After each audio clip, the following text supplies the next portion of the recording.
Hey guys, I'm Dimension Jumper and today I'll be reviewing Persona 3 Portable, which was released back in 2009 for the PlayStation 3 and then recently re-released for all modern consoles, so the Switch, PC, the Xbox, the PlayStation 4, PlayStation 5, back in January of this year.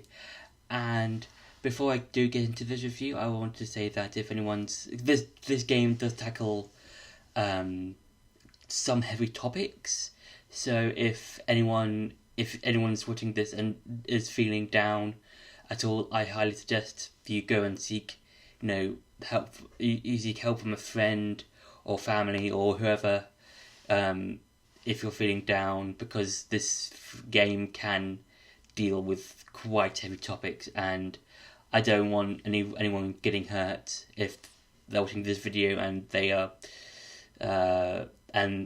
it's kind of, that's what I wanted to say first. So the main plot of this game, of Persona 3 Portable, is that you are a transfer student, like with all the other games, and you're being transferred to Gekkoukan High School, and you become a part of this team called SEAS, or which is short for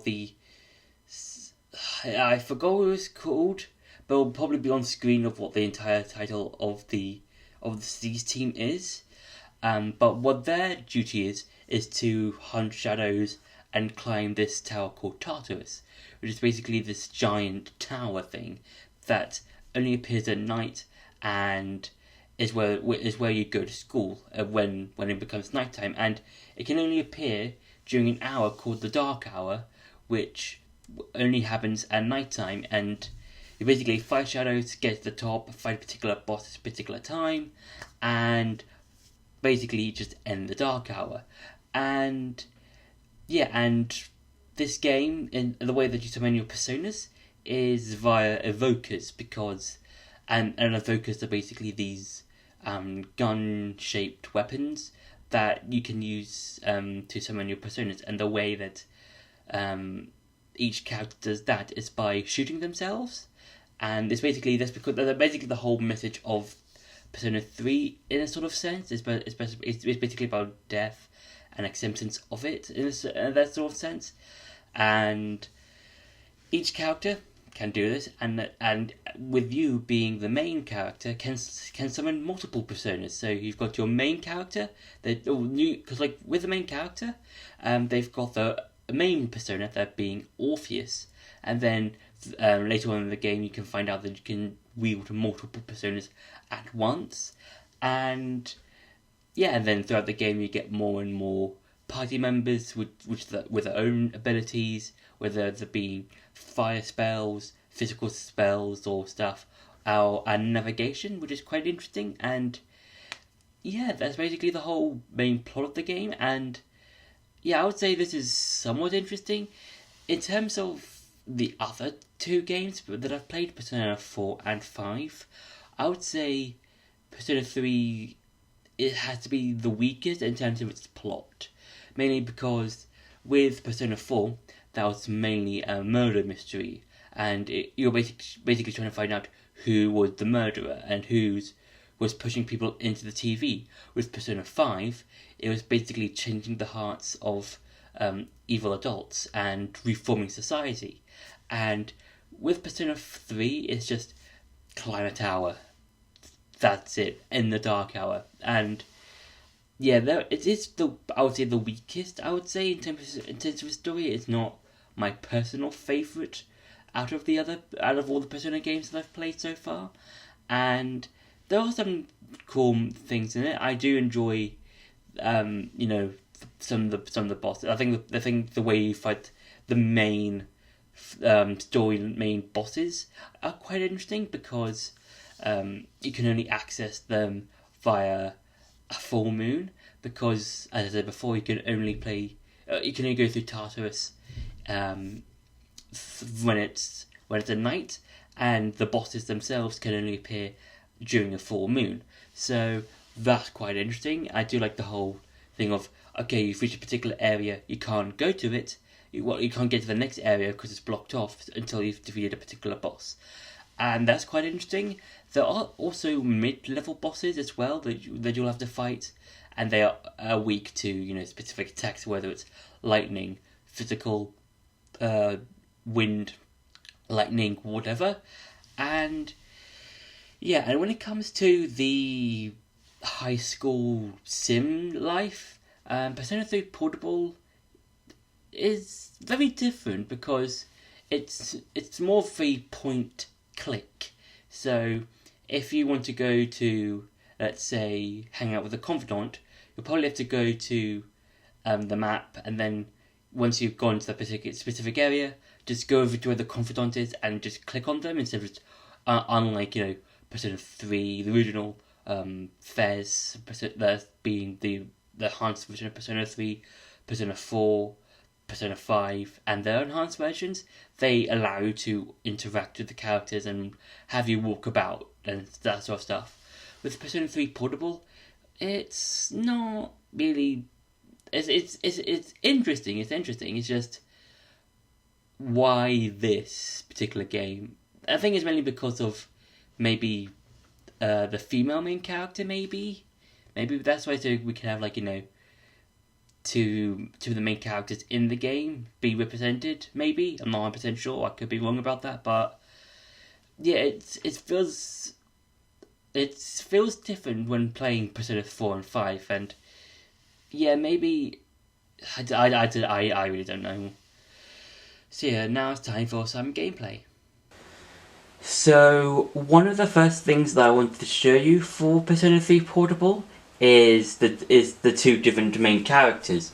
Now you've got because I think Persona 3 Portable is one of the out of the entire Persona series, one of the only Persona games that can let you switch genders.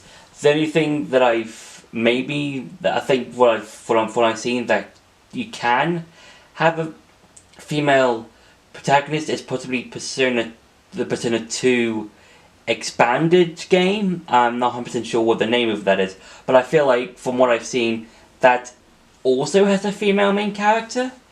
And when you first boot up a new save file, it'll say that you can choose whichever. So if you're new to the game, I would probably because it doesn't really matter which one you choose.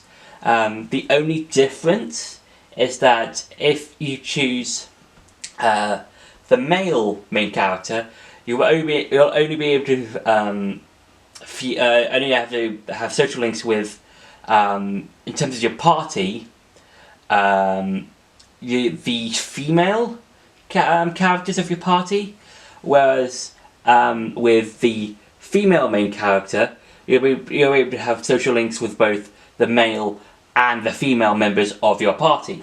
And there are some slight changes here and there when it comes to some of the other social links, like one of the main characters will have let's say the Magician Arcana, and then the other one will have a different character for the Magician Arcana, that kind of thing. So yeah, now I'm going to show you how different Persona 3 Portable is different from the other mainline Persona games when it comes to the more well-known ones. So when it comes to the main gameplay of Persona 3 Portable, it's it's very much different in terms of Persona 3 the original, or Persona 3 Fez, or any of the other games from Persona 4, 3 Fez, or 5 Royal, mainly because of this. And this is basically different. You basically have this cursor, and it basically makes you move. You can basically choose whichever thing you want. So you could, let's say, go to the Velvet Room if you wanted to, let's say, and then you can have some it will bring up the sort of text box, static image thing you'll probably see in 4 or 4 Golden, maybe, and then you can go back out, and then if you go to Tartarus, it's kind of like Mementos in a sort of sense, in the sense that you've got like this main dungeon area, and it's basically the main area where you can go off and grind, find more money, more personas, that kind of thing. And when compared to the other Persona games, when it comes to like Tartarus itself, I'm not a big fan of this camera, really, because it's more focused, like, it's like if the camera's like, if you took the camera up and put it down, if you like shoot it downwards, and I'm not a huge fan of that. It kind of, it doesn't feel right in a sort of sense. And just like in every other Persona game, you can battle enemies, and yeah, and also, again, the whole battling system is fairly different in terms of how you might pick your specific items or personas or whatever. So let's say I want to change a persona. Let's go with Alp. And then let's say I wanted to choose a particular skill. Let's go with Bufu on this one. And and again, like with all the other Persona games, the way you summon your personas is different. So with Persona 5, it was all about ripping off the masks, like kind of a form of rebellion. Persona 4 was tarot cards, and in Persona 3, it's the Revokers, which basically are ways of, or basically this game's version of summoning your personas, and it's all about like the death, from what I know, and the acceptance of it. So even though the characters are shooting themselves, quote unquote, they're not actually dying, and it's more of the way of them using their personas. And also, like in Persona 4, you can't baton pass. There was only a feature in Persona 5 Royal and Strikers, and I do really miss the baton pass, mainly because of the way that, the baton pass is a really useful ability in the game, and I feel like, but I think it's because I'm more used to Persona 5, because that was the first game I played in the Persona series. It was just very useful to me, and yeah, it was just so useful to me, and I think in terms of the gameplay part, I do prefer, in terms of like if I compare Persona 4 and 3 together, I do prefer the Persona 4 combat, just because I think I'm more used to that, and I'm more used to the characters and stuff, because I've experienced some of the other stuff, like the anime, Persona 4 dancing, more than I have with the Persona 3 casting characters, because like before this, the only Persona 3 experience that I got to have was Persona 3 dancing game, yes.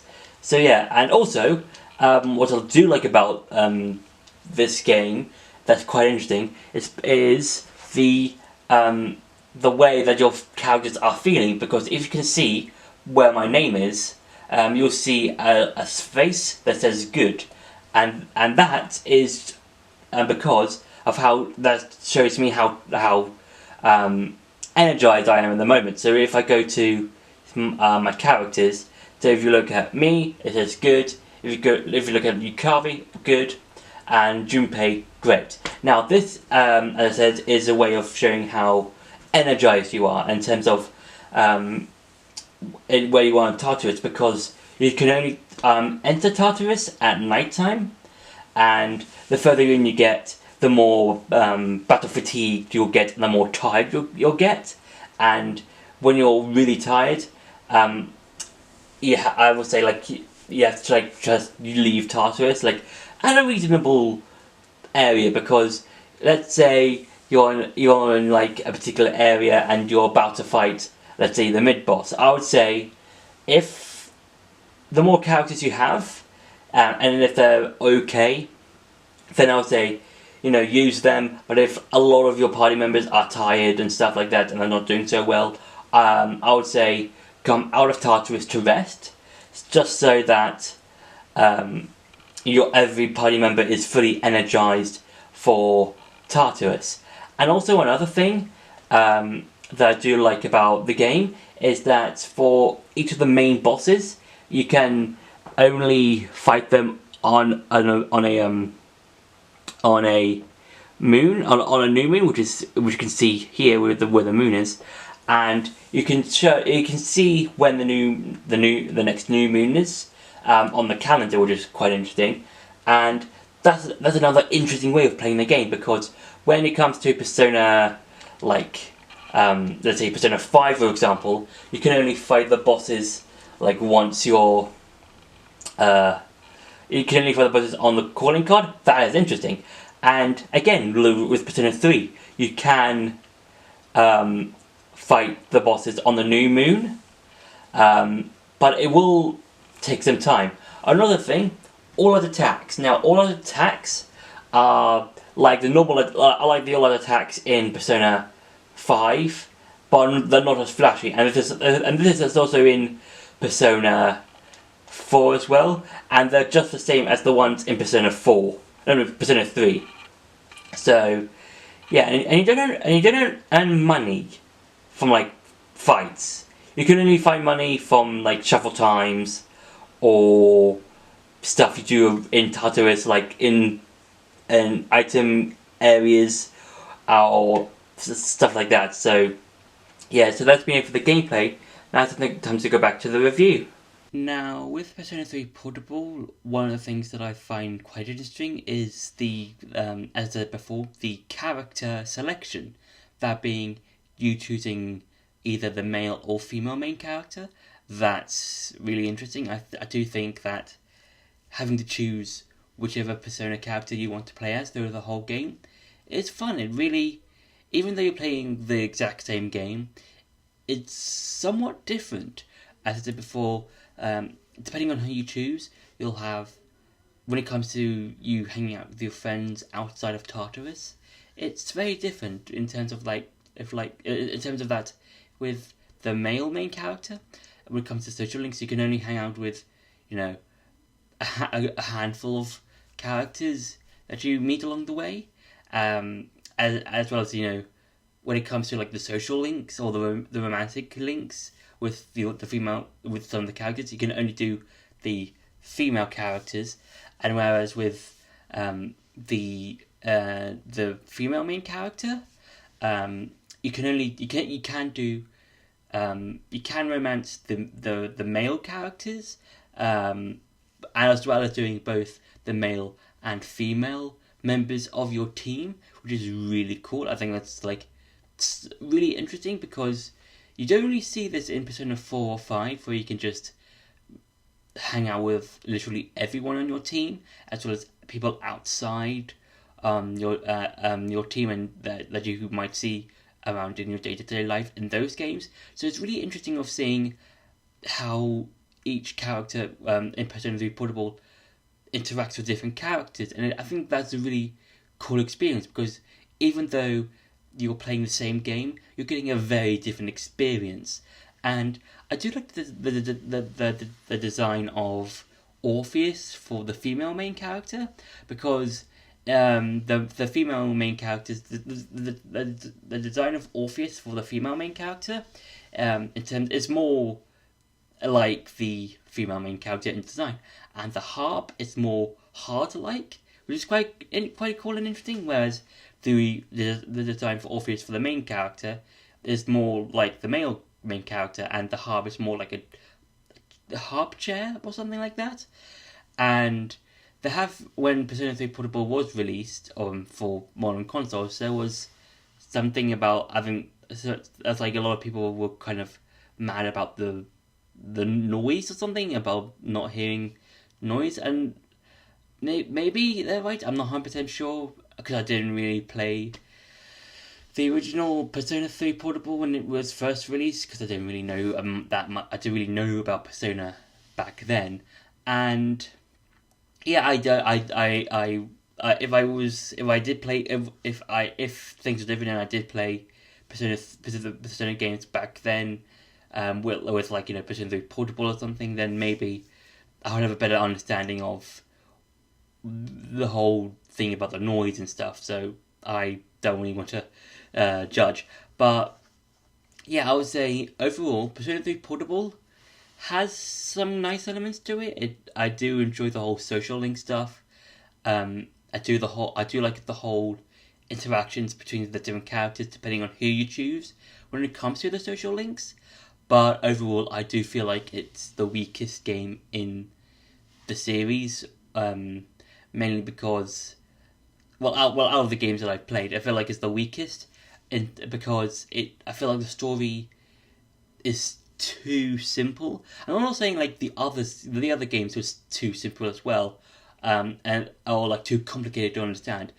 Persona games like I'll say 3, 4, and 5 are easy to explain, but I would say Persona 3 Portable it just has one main storyline, whereas Persona 4 and 5 have twists and turns here and there, and it helps those games.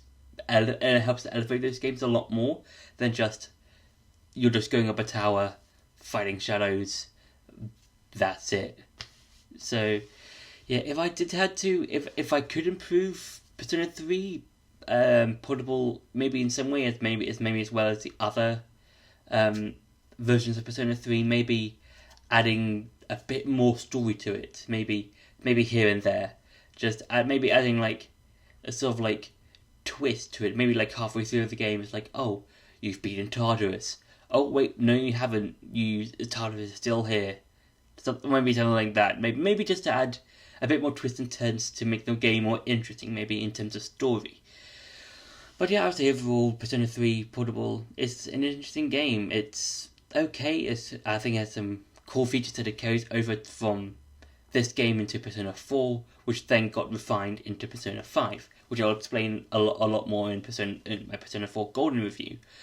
So yeah, that's been my review for Persona 3 Portable. I hope you enjoyed this video. Don't forget to like, share, and subscribe, and I'll see you in the next video.